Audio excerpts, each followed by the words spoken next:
Bom, muito boa noite a quem estiver esperando. Vou aguardar mais um minuto, são 18 horas e 57 minutos.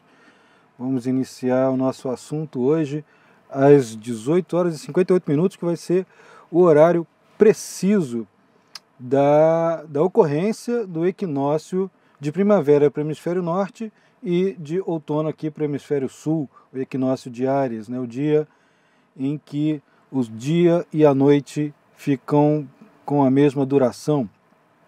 Então começou, são 18 horas e 58 minutos. Enfim, do que se trata, né, o equinócio, quais são as características, a importância desse fator, desse evento. Para começar, é o ano novo astrológico. É o período em que toda a natureza se renova, há diversas acepções, há diversos simbolismos, diversas formas de comemorar o equinócio de Áries e diversas maneiras de isso ser utilizado tanto em termos de previsão astrológica quanto em termos de práticas culturais, religiosas, mágicas, teúrgicas. O equinócio de primavera para o hemisfério norte, é curioso que a gente ainda assim, aqui no hemisfério sul, ainda tem a mania de chamar de equinócio de primavera, né? A gente sabe que aqui é o equinócio de outono, aqui no hemisfério sul, mas por quê?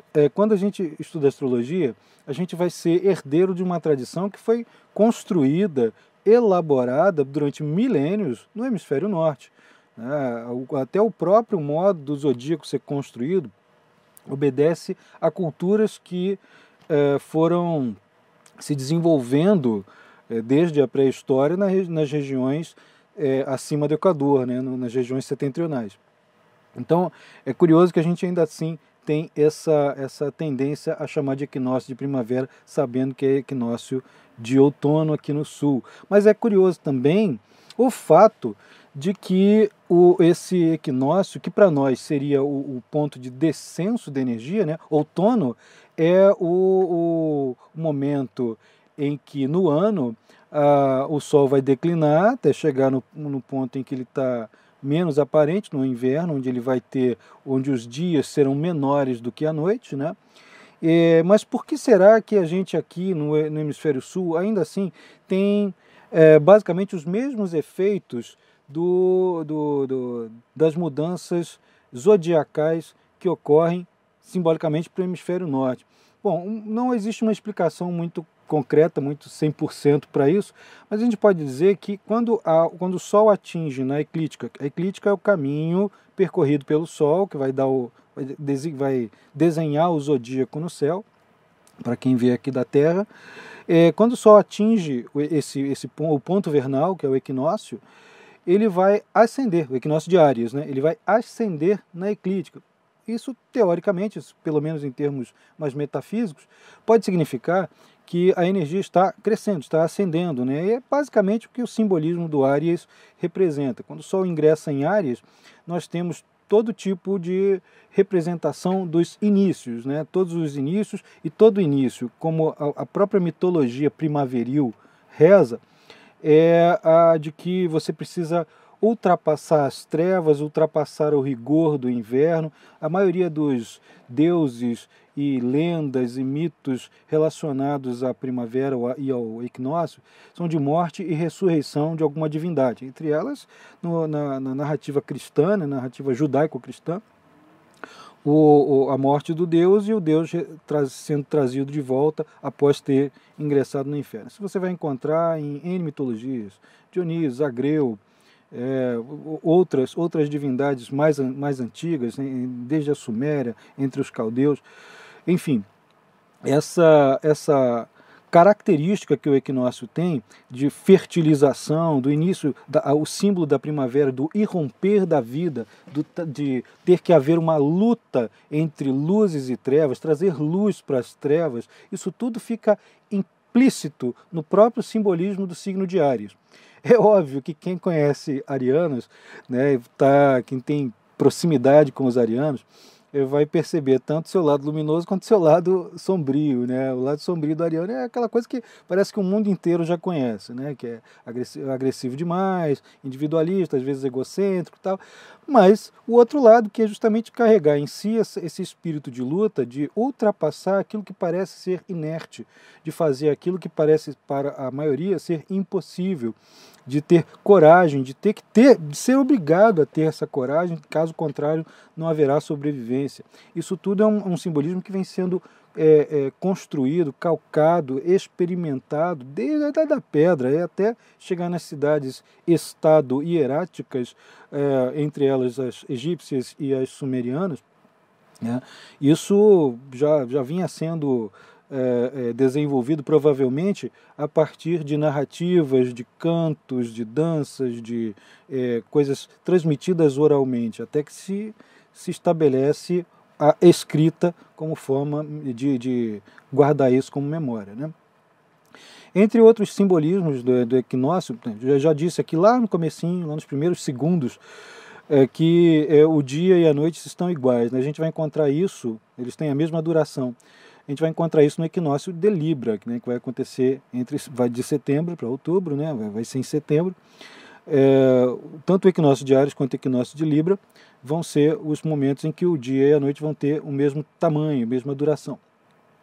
A ideia de equilíbrio. A ideia de equilíbrio cabe muito bem no símbolo de Libra, a balança, né, de pesar as coisas, mas em Áries é justamente você provocar essa compensação para alguma coisa que ficou inerte, estagnada, que morreu, que é o resultado do que seria o símbolo do solstício, no solstício de Capricórnio, solstício de inverno no hemisfério norte, para nós aqui no sul, o verão, que é a luz, nesse simbolismo astrológico e alquímico também, a luz vai decrescer, né? E o Deus, a divindade solar, ela vai aos infernos, né? E vai irromper novamente na primavera. Outra coisa comum que é muito importante no uso do equinócio, e não é só como se fosse pouca coisa, não é pouca coisa, é bastante coisa, considerar essa parte simbólica, mitológica, né?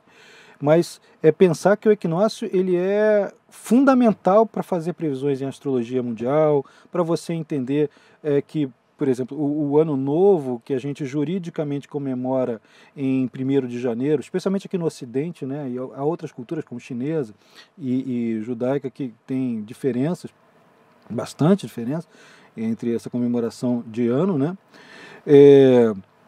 O Ano Novo que a gente comemora aqui, ele é uma coisa estabelecida em 1582, né, com o início do calendário gregoriano, o Papa Gregório que estabelece isso. E é interessante ver que na entrada do Ano Novo gregoriano, né, no calendário comum, não é ali que se estabelece o ano natural, que a gente chama de natural, que é o ano astrológico, que se estabelece hoje, tá? Dia 20 de março, às vezes ocorre no dia 21. Por que tem essa diferença? Às vezes ocorre no dia 21, porque é preciso que o Sol ingresse no 0 grau do signo de Áries, tá? Para quem não conhecia, é preciso que o Sol entre ali no 0 grau do signo de Áries. E então não é ali no primeiro dia do ano, de 1º de janeiro. E é um equívoco comum as pessoas associarem, por exemplo, 2019 será o ano de Marte. Aí começou o dia 1º de janeiro, todo mundo atribuindo a Marte, e na verdade o ano de Marte vai começar agora, né? A questão do ano astrológico também, uma coisa bastante controversa, também foi desenvolvida por um astrólogo chamado Cefarial, tá? É o Walter Gorn, que é o nome verdadeiro dele, mas o pseudônimo Cefarial, que é muito conhecido. Ele era um astrólogo muito voltado para estudos de ocultismo, tem um livro dele chamado Astrologia Cabalística, que tem uma síntese de vários conhecimentos e é onde ele estabelece essa contagem a partir do primeiro dia do calendário gregoriano. Em resumo, para a gente poder usar o nosso tempo mais otimizadamente, vamos dizer que você tem ciclos de 36 anos, que são governados pelos planetas naquela ordem caldaica. Vou dizer qual é a ordem caldaica: Saturno, Júpiter, Marte, Sol, Vênus, Mercúrio, Lua, volta para Saturno. Então existem ciclos de 36 anos a contar lá do primeiro dia do calendário gregoriano, é ali que ele estabelece o início desse processo de contagem, e dentro desses ciclos de 36 anos há subciclos de 7.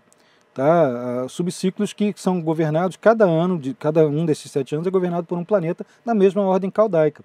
Então, por exemplo, nós estamos em um ciclo de 36 anos de Saturno e um subciclo de Marte. Ingressamos hoje num subciclo de Marte. A combinação Saturno-Marte não é uma coisa muito agradável, né? Isso, até em astrologia tradicional, a gente vai pesquisar qualquer contato entre Saturno e Marte, é bastante danoso, né? Bastante difícil. Não é tão literal quanto está em alguns textos, né? Algumas vezes é perfeitamente literal, outras vezes não, mas são períodos em que a gente está um pouco sujeito a situações um pouquinho mais duras, violentas, né? Disputas, competitividade. Ano de Marte é bom para a gente tomar a iniciativa, assumir a dianteira, perceber o que precisa fazer para sair do lugar comum. Isso é muito interessante para um ano que tem isso. Tá? Mas dentro de um subciclo de Saturno é preciso ter bastante cautela, não exagerar, não querer tomar o território do outro, que é uma coisa bastante frequente. Se você for verificar ciclos históricos com isso, vai ter uma certa recorrência de situações bastante danosas com a combinação Saturno-Marte. Mas vale dizer, isso é uma coisa que eu defendo sempre, quando eu vou dar aula, quando eu vou explorar esse assunto, e aqui eu vou explorar só um pouco, vale dizer que se referir, né, tomar como referência o ano astrológico como um fator embasador, tem que tomar um cuidado ainda dobrado, porque uma única variável não é suficiente para definir todas as nuances de um período, de um ciclo a ser vivido por uma coletividade. Uma verdadeira trama, né, um entrelaçamento de situações e de outros ciclos astrológicos que estão se intercomunicando. E isso pode fazer aquela interpretação inicial de um ano competitivo, um ano de guerra, um ano de combate, ser bastante atenuado ou acentuado, ou ter diversidade nessa brincadeira. Então, o que é importante aqui no equinócio? É a gente ver o mapa do equinócio, do ingresso do Sol em Áries, que é o verdadeiro ano astrológico, o ano novo, e localizado em determinadas coordenadas geográficas. Por exemplo, se você vai extrair um cálculo do ingresso do Sol em Áries para Brasília, você vai ter um mapa, uma configuração com um determinado signo ascendente e os planetas posicionados nas casas astrológicas de um determinado modo. Se você calcula para Londres, eu fiz um cálculo aqui, eu vou mostrar a imagem, para Greenwich vai ter outra característica. Aqui para Brasília o ascendente vai cair em Libra, está caindo em Libra agora. E para Greenwich, que é o marco zero, né, que é o meridiano zero, e vai cair o ascendente em Escorpião. E ocorre num horário diferente do nosso aqui, que é 18 horas e 58 minutos. Tanto para Brasília quanto para a região sudeste vai ser esse horário. Né? E do Brasil, né? A região sudeste do Brasil é que eu me refiro. Então, eu vou mostrar aqui como é que vai ser esse mapa, o desenho do mapa, compartilhando aqui a tela. E deixa eu só aqui achar o botão de compartilhamento, né? Cadê ele? Tá aqui em cima, sumiu, né? O botão de compartilhamento. Isso aqui é bacana, esses imprevistos de Mercúrio retrógrado. E deixa eu ver que está aqui no... simplesmente sumiu. Mas eu vou ter que fazer aqui oralmente então, porque eu tinha testado isso antes e aparecia aqui. Agora, quando eu comecei o vídeo, ele não habilita mais. Mas vamos dizer que o ingresso do Sol em Áries aqui para Brasília está com o ascendente em Libra, né? Muitos planetas na sexta casa do mapa astrológico, Netuno, Mercúrio, Sol, Quirón, tudo na sexta casa do mapa astrológico, o que em oposição com a Lua, que está no finzinho de Virgem, né? Nós vamos ingressar um ano com uma Lua, que é um fator de grande importância, num signo bastante ligado à organização, à saúde, aos processos de trabalho, processos trabalhistas, às necessidades de aprimoramento, às questões agrárias. Tá? Então você vai ter já, só de início, para início de conversa, isso está acontecendo para o mundo inteiro, só que para cada localidade, como eu já disse, vai ter uma característica própria, né? Nesse caso, para Brasília, que vai ter uma dimensão específica para o país inteiro, para o Brasil, com ascendente ali em Libra.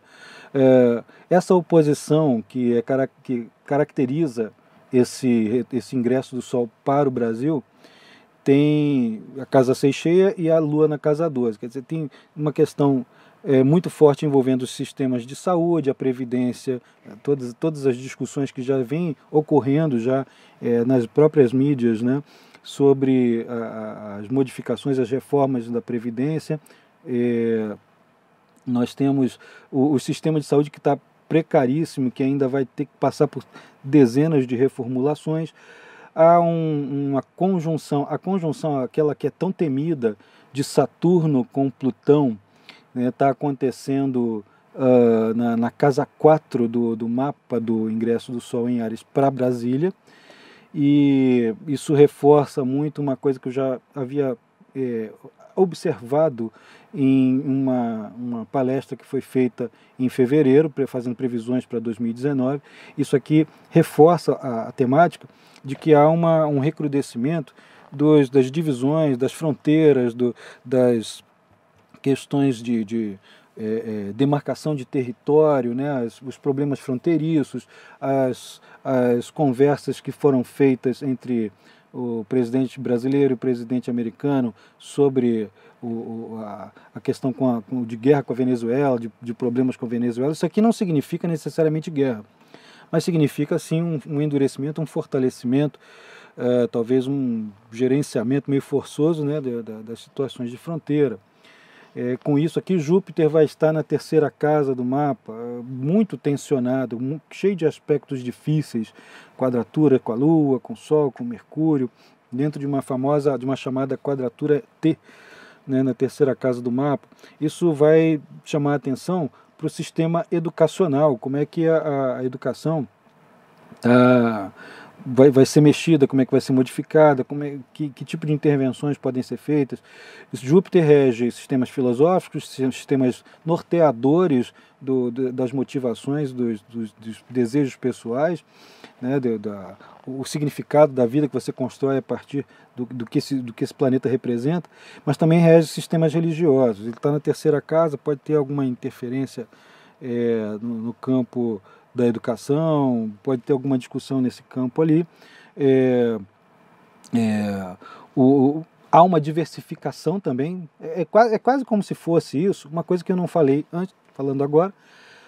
Analisar o ingresso do Sol em Áries para determinada região, para macro-regiões como essa, é muito próximo de pensar um retorno solar, só que é um retorno solar mundial.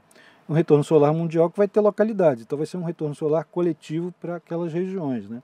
Então seria como se fosse o retorno solar. Num retorno solar, fazendo um comparativo, um Júpiter de terceira casa, o indivíduo que passa por isso tem muita necessidade de multiplicar e de perfazer, multiplicar conhecimentos, fazer cursos, fazer reciclagens intelectuais, dá a impressão de que ele está defasado, né? Ele tem a sensação de que precisa refazer ou fazer circular novos conhecimentos, novos saberes, ter trocas mais interativas, né, fazer uma interação um pouquinho maior entre os saberes que tinha e os saberes que virá a desenvolver, né, com outras pessoas. Há muitas possíveis intervenções em meios de transporte urbanos, estradas, localidades com muita aglomeração de pessoas, com as grandes cidades, com o Júpiter ali na terceira casa. Isso tudo é possível. Vou só fazer uma suspensão breve aqui da leitura do ingresso do Sol para Brasília, né? Só para a gente ver como é que isso funciona, né? Só para vocês terem uma ideia de como é que o ingresso do Sol em Áries pode, esse irromper da vida, esse início, essas coisas que saem, que dão a partida, podem se configurar ao longo do ano inteiro, é a semente do ano. Tá? E há predisposição do ingresso do Sol em Áries também, aliás, não só uma predisposição, mas uma recomendação para todos aqueles que forem tentar aproveitar essa passagem, iniciar as coisas ali, né? Deixar para iniciar determinadas coisas, ou ali no ingresso, ou na semana que parte do ingresso, na semana, o mês de Áries, né? O mês em que o Sol ingressa em Áries, costuma ser excelente para essas... Eu estou vendo várias carinhas zangadas aqui, estou achando engraçado, porque isso parece a sombra do Áries, né? Alguém irritado jogando carinhas zangadas. Isso é impossível não comentar numa live. Isso é cômico, né? Porque é a cara do arquétipo, né? Mas enfim, fecha parênteses. Iniciar coisas com a energia que o Sol em Áries fornece é fantástico, porque aquela coisa vai ganhar movimento. É difícil que aquele projeto que você tenha e seja lançado nessa fase, difícil que ele não seja pelo menos alavancado durante uma boa parte. Claro que você vai ter que alimentá-lo durante um bom tempo, né? Mas, ali, outra carinha zangada, isso é muito engraçado. Você vai ter que alimentá-lo durante um bom tempo e prosseguir com ele, né? Uma das coisas do símbolo do Áries que complicam um pouco é começar e não terminar nada. Tá? O fato de... eu mencionei aqui que quando a gente calcula esse mesmo ingresso para o paralelo zero em Greenwich, o ascendente cai em Escorpião. Lá a dinâmica vai ser toda outra, né? Vai ter uma questão de aprofundamento, de mergulho. As pessoas que têm um encaixe comportamental e de projetos nessas situações marcadas pelo mapa calculado para a sua região, ganham mais, né? Disparam mais, né? Saem mais na frente, lideram mais. Se você quer liderar, é muito importante utilizar o ingresso do Sol em Áries para fazer essas... É como se fosse uma magia astrológica, né? Para fazer os seus projetos vingarem, para fazer eles andarem. Eu vou dar uma pausa rápida para poder observar se tem alguém perguntando. Aqui já tem gente aqui dizendo que começou a iniciar tudo. Feliz ano novo para todos, caso quem chegou depois. É um excelente 2019, agora sim ele começa. Várias pessoas aqui dando aqui felicitações, né? Bacana. Eu acho que seria muito bacana a gente fazer uma grande comemoração um dia, soltar fogos e tudo, né? Porque aí tem a cara do Áries, tá? Vou tentar aqui encontrar. Realmente não aparece mais o botão que eu tinha aqui, justamente o botão que era mais importante. Isso aqui é uma falta de hábito com a live de Facebook, né? Mas eu já tinha até selecionado isso. Mas eu vou pegar aqui outras características do equinócio, né? Uma coisa importante que a gente pode fazer esse ano, esse equinócio ocorre com o Sol conjunto a Quirón, né? Há astrólogos que não utilizam esse fator, mas vale dizer que isso aqui vai marcar muito o ano, como um ano de ter que lidar com processos de vitimização. Eu já falei aqui do Brasil com relação às áreas de saúde, como é que estão precárias, como vão ter muitas questões, desde trabalhistas até de reformas em sistemas de saúde, reforma previdenciária, o processo de educação técnica, como é que vai ser muito valorizado, há muitos planetas dentro da sexta casa. Nós vamos lidar com bastante caos organizacional, tanto em termos governamentais quanto em termos empresariais, né? Vamos ter que ter uma atenção redobrada para isso, né? Sexta casa povoada ali, entre outras coisas, por Netuno dá isso.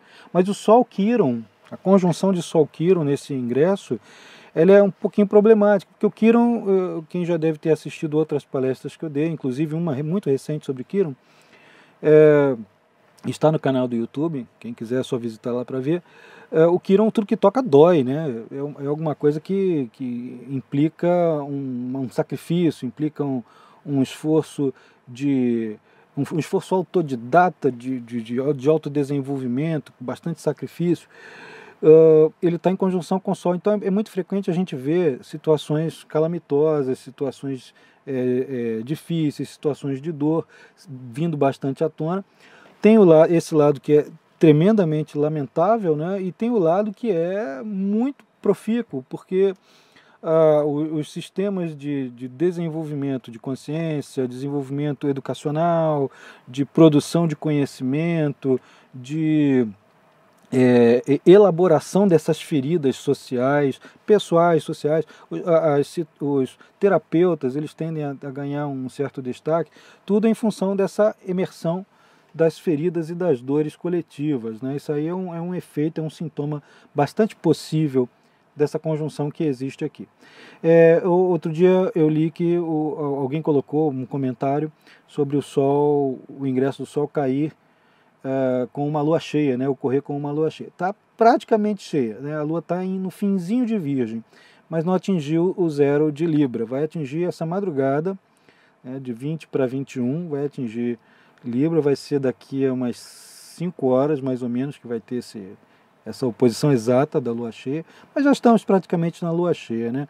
Temos uma tendência a todas as ações ganharem uma potência enorme.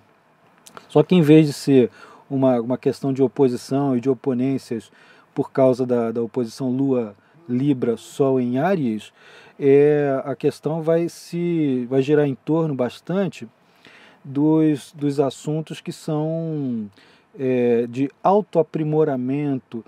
Sim, uma coisa que eu não tinha mencionado, as situações, os assuntos profissionais, os investimentos em terras, em imóveis, em estrutura agrária. Eu já cheguei a comentar isso antes em outros vídeos, mas aqui está muito reforçado, está muito evidenciado. Há um grande trígono da Lua em 27 de Virgem, com Marte em 23 de Touro, com Plutão em 22 de Capricórnio. Isso aí é bastante promissor para a economia de qualquer lugar, né? E aqui no mapa calculado para Brasília, fica marcadamente pousado sobre as casas do elemento água, né? Casas 4, 8 e 12. Né? O que vai mexer com todas as situações ligadas às estruturas previdenciárias, ao aumento da faixa etária do país, né? Toda a preocupação com os idosos, com o início e com o fim da vida, né? Que é a casa 4, com as estruturas, um redimensionamento dos partidos de oposição. Em astrologia mundial, a casa 4 entre outras coisas, um dos significadores dos partidos de oposição, né? Então é um redimensionamento, a expectação está muito, muito favorável e isso aqui não implica necessariamente em confrontação, em conflito, mas assim, não em conflito aberto em termos políticos, mas provavelmente em termos de território, sim. Tá? Saturno e Plutão vão entrar, aquela famigerada conjunção vai acontecer ali em maio de 2019, dentro da casa 4 do equinócio, dentro da casa 4 do mapa do equinócio, calculado para Brasília. Chegou aqui uma questão, eu vou verificar aqui do que se trata. A Roberta pergunta, como compreender o ano novo astrológico, iniciando com Mercúrio retrógrado? Muito boa pergunta, né? Depois tem a pergunta do Michel. Vamos responder aqui da Roberta primeiro.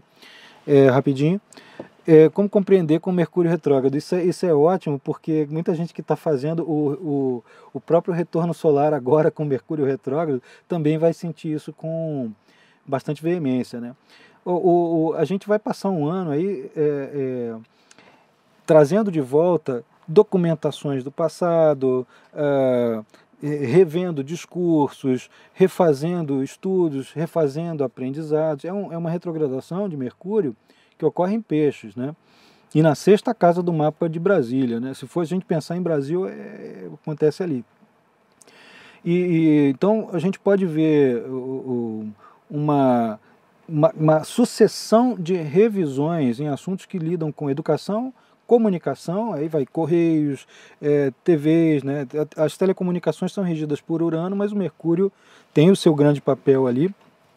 Tá? Então, televisões, rádios, meios de comunicação via internet. Então, há uma série de redimensionamentos, de modificações nas estruturas, às vezes revisões em leis, Isso para o mundo inteiro, o Mercúrio retrógrado, né? Isso já aconteceu milhões de vezes, mas cada uma dessas vezes num contexto específico, tá? No contexto que nós vivemos hoje, essa retrogradação do Mercúrio também pode ser uma revisão nos processos editoriais que publicam livros em papel, livros em Kindle, livros em PDF e outras publicações que se tornam digitais, né? Então, há uma migração entre os saberes produzidos por escrito e os saberes produzidos assim em vídeo, né?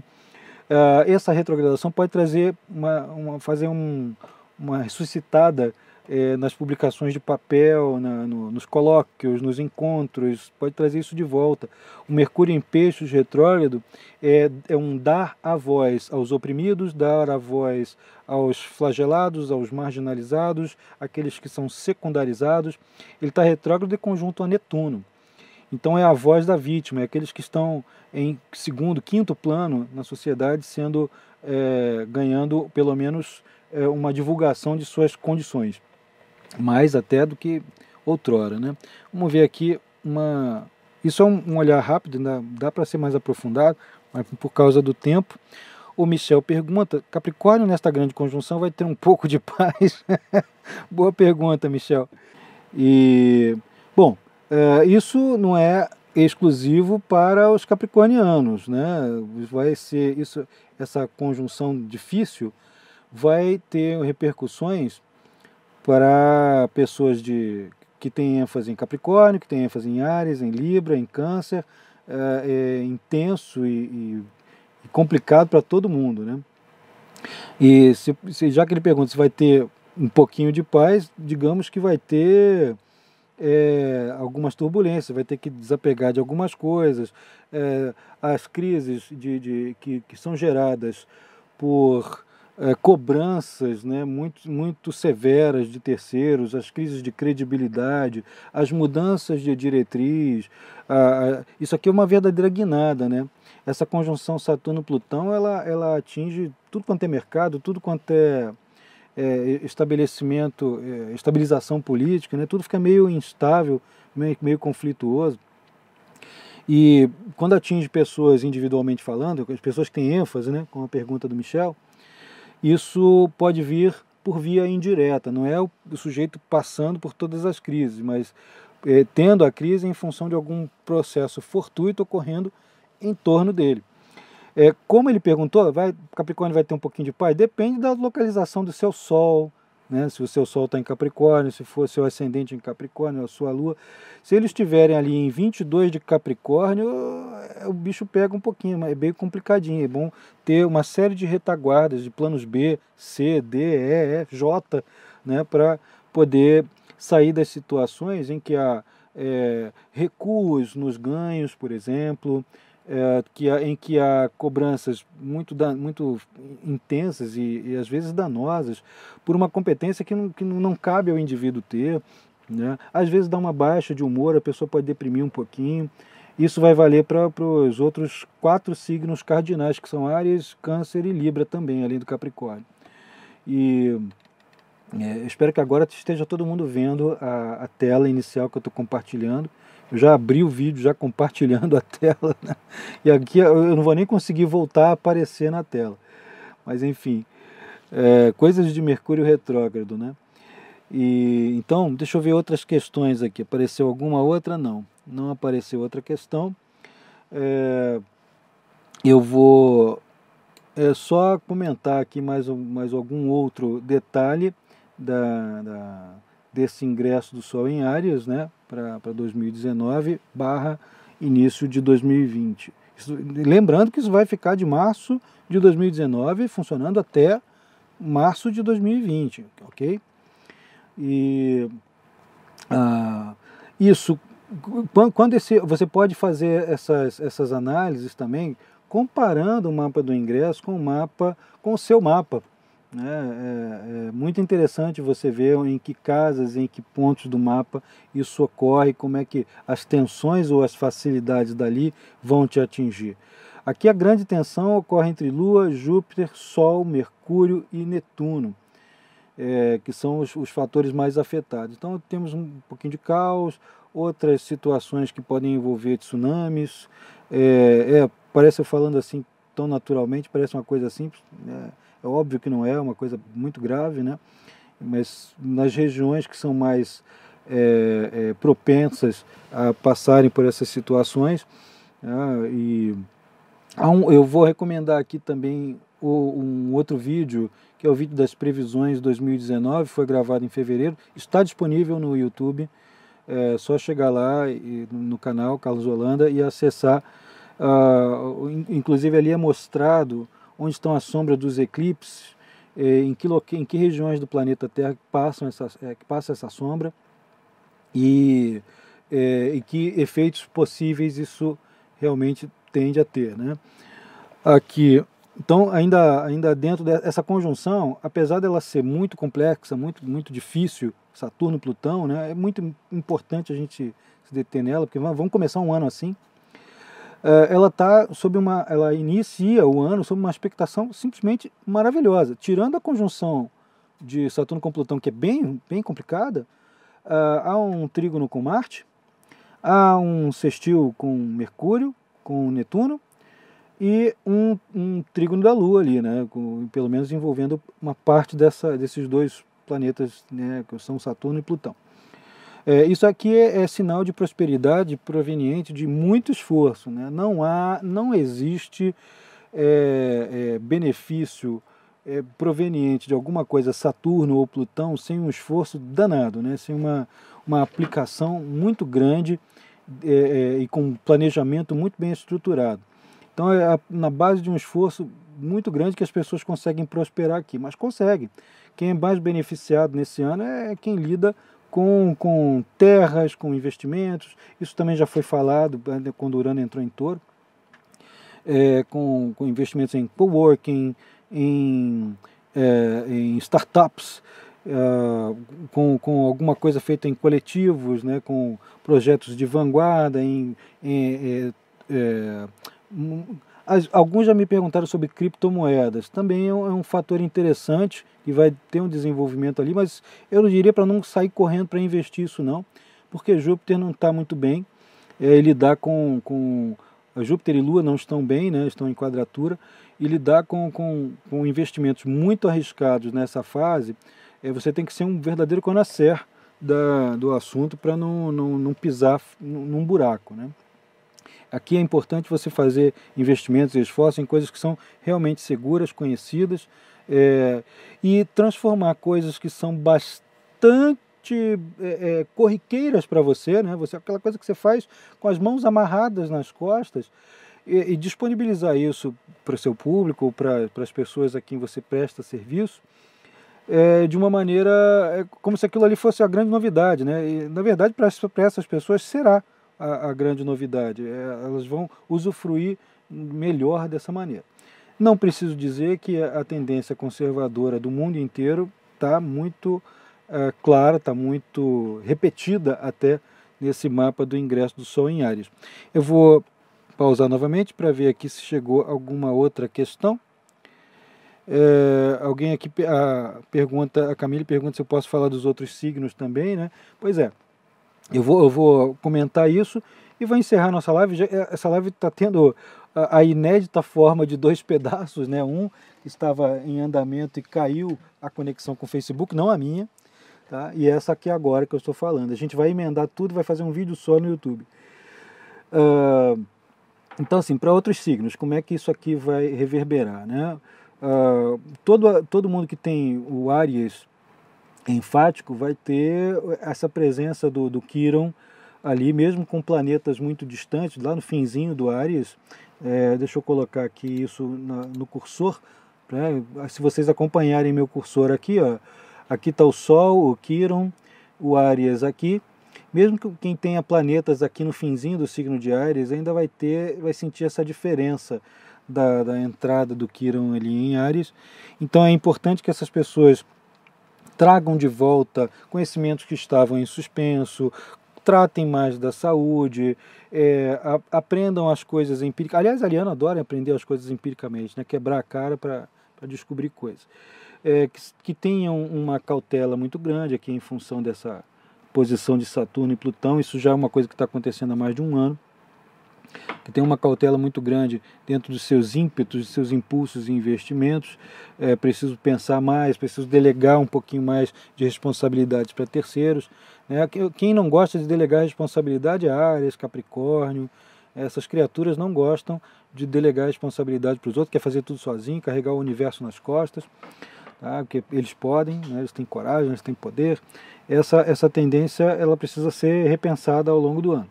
Para Touro é um sintoma assim excelente, né? Para quem tem alguma ênfase, Sol, Lua, Ascendente em Touro, ou ir no Virgem e no Capricórnio. Tirando o Capricórnio, que passa por essas crises, que entram em fases depressivas ou entram em situações mais de maior cobrança, de ter que desapegar de uma coisa que parece ser segura para algo um pouquinho mais novo, né? Um pouquinho diferente do que está habituado, né? Sair daquela estrutura de segurança. O famoso, perdoem o termo, é aquela situação do tá uma merda, mas tá bom, não funciona para quem para quem está passando, vai passar por essa situação ao longo do ano, né? Mas para taurinos a tendência é o crescimento financeiro, é o crescimento em termos de projetos de negócio. Marte está em Touro, recebendo vários bons aspectos, com exceção do de Vênus, né, que perde um pouquinho ali com relacionamentos, né, tem um probleminha ali com relacionamentos, mas o restante para Touro é excelente em termos de levar os projetos individuais a cabo e ter retorno de curto para médio prazo. Para Gêmeos, as características aqui do ingresso do Sol, com a Lua ali em Virgem, né, quem tem fatores em Gêmeos, Sol, Lua, Ascendente, muitos planetas ali no fim, no último decanato de Gêmeos, pode sofrer um pouquinho, né, por causa da necessidade que vai ter de ter paciência, focar um bocado mais. É um ano de muita necessidade de foco, né? Para quem vive aqui na região do Brasil todo, né, pelo menos a parte que é governada pelo mesmo horário de Brasília, o ascendente em Libra ele é um atenuante para isso, né? É um ano que a gente procura muitos acordos, né? São muitos acordos conchavos, desde políticos até os individuais, familiares. E para Gêmeos isso aí é um fator potencializador, né? A socialização melhora, mas a necessidade de foco, de concentração em poucas áreas é imperiosa para que os projetos deem certo, para que a pessoa não surte, né? Não fique se pulverizando em muitas coisas. Para Câncer nós já vimos ali a tendência crítica que existe para o Capricórnio, para ênfases em Câncer, costuma ser também bastante difícil, né? São aquelas pessoas... Olha, Câncer e Capricórnio, esse eixo, vai ter que lidar muito com processos que envolvam, por exemplo, inventários, né? Os bens da família, bens de pessoas já falecidas, tem que fazer muitas negociações. Às vezes tem sempre um ganancioso na família que ele não fica satisfeito com 2 bens, ele quer todos os bens, né? Enfim, é bem possível que esse tipo de coisa ocorra com uma certa frequência para quem tem alguma ênfase em Câncer. Como é que é isso? Você pode ter o Sol no outro signo, mas ter a Lua, Mercúrio, Vênus ali em Câncer e receber esses aspectos tensos.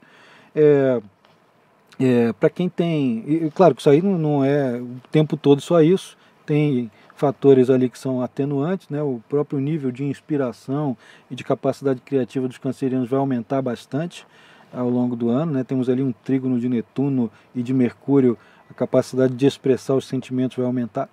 Com o Leão, essa expectação geral do mapa do ano vai ser a de, como é que se diz, fazer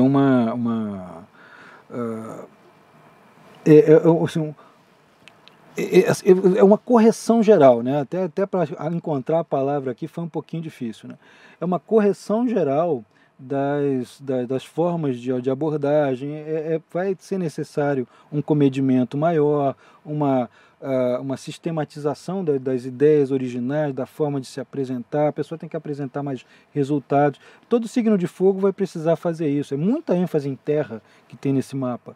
A terra é aquela coisa que dá sustentação, que precisa de pragmatismo, que precisa de resultados. Então, para Leão, isso pode chamar bastante atenção nesse sentido. Já o Júpiter ali em Sagitário, ao longo de uma boa parte do ano, né, vai ser bastante favorável, tanto para arianos quanto para leoninos, no sentido de poderem viajar mais, expandirem mais seus negócios, terem ideias, desde que sejam pragmáticos, desde que saibam como organizar e deixar tudo muito, muito preparadinho, com antecedência, para levar a cabo. Para a Virgem, já tinha falado aqui que é um ano excelente, né, por causa da configuração, é só se organizar sem ficar obsessivo. Para alguns virginianos tem o fator Netuno e Mercúrio em Peixes, que são opostos às ênfases virginianas. Isso costuma ser complicado, danoso. Aí alguns virginianos surtam com hipocondria, outros surtam com obsessivo, né? Ficam obsessivos demais, dá toque demais, ficam repetitivos demais. Tem que tomar um cuidado. Se precisar, tomar remédio, vai buscar tratamento, buscar ajuda, para atenuar essa tensão interna, essa sensação de frustração interna que pode ocorrer. Mas de resto, assim, em termos de sucesso profissional, está excelente. Para Libra, a tendência é assim, porque o ingresso do Sol é em Áries, então para Libra vai ficar ruim. Não, o planeta Vênus, né, que rege o Libra, vai estar em Aquário, e está em Aquário no equinócio, e vai se prolongar, vai se estender até o ano que vem.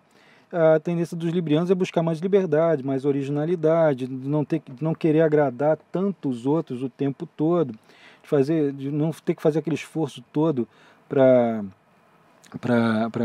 às vezes se anulando, né, em função do outro, e tendo que colocar aquele idealismo deles um pouquinho mais em prática, né, o idealismo aquariano, da Vênus ali em Aquário, né. Muitos librianos ali que estão enjoados do relacionamento, vão deixar os relacionamentos para lá, né, vão sair um pouquinho, vão crescer um pouquinho mais através dos grupos de afinidade dos amigos que tem. Para os escorpianos, essa conjunção Saturno-Plutão, ela tem o lado crítico, que tem para todo mundo, mas eles vão fazer um bom aspecto, que é o sextil, com as ênfases escorpianas, que vai acontecer ao longo do ano todo. Então é um período em que a gente se envolve com mais frequência com pessoas mais velhas, pessoas bem capacitadas, a gente é acolhido em grupos de afinidade que exigem requisitos, né, pré-requisitos para acolher, né, para poder incluir essas pessoas no grupo. E assim, só precisa tomar cuidado com aquela coisa que a gente vê até em almanaque, né, até em revistinha comum, que o escorpiano pode ficar um pouquinho exagerado na paranoia, a capacidade, que é um talentão do escorpiano de investigar, de descortinar aquilo que está oculto, vai ficar tão acentuado que tem que tomar um pouquinho de cuidado com a paranoia, né? Que é justamente partindo de uma coisa muito boa. E mesmo assim, esses aspectos aqui indicam recursos financeiros a mais, prestígio a mais, as ações são bem calculadas, são bem preparadas ao longo do ano. Para Sagitário, Júpiter ainda continua passando ali, ainda é uma fase de crescimento, está aqui bem bombardeadozinho o Júpiter, ele está num período aqui em que existem muitas mudanças de decisão e de diretriz. Algumas pessoas que estão fazendo curso superior, por exemplo, vão trocar, né, de cursos, outros que tem essas ênfases aqui, não todas as pessoas. Outros vão pensar como tanto Áries quanto Leão, né, que vão precisar se auto-organizar e delegar tarefas. O Sagitário é a mesma coisa, tem que constranger um pouquinho aquele mundaréu de planos, aquela necessidade enorme de abraçar o mundo com as pernas, de fazer tudo, de conhecer tudo. Isso vai precisar de uma contençãozinha para que as coisas realmente deem certo, né? Capricórnio nós já vimos. Para Aquário, muita terra é uma confrontação com a ortodoxia, tentar fazer isso na base dos acordos, aproveitar que Vênus vai estar em Aquário, tentar juntar pessoas que pensam de maneira parecida e evitar o exagero nas confrontações de ideias, que são possíveis, bem possíveis aqui, em função desse elemento tão terreno, tão forte. E para peixes, né, vai ter uma continuidade ali de Netuno. Netuno anda 10 anos aproximadamente num signo, e ele já está aqui na metade do signo de peixe. Então vai ter essa continuidade dessa hipersensibilidade, dessa necessidade de escape, de lidar com o transcendente, ou de lidar com aquela coisa que está acima do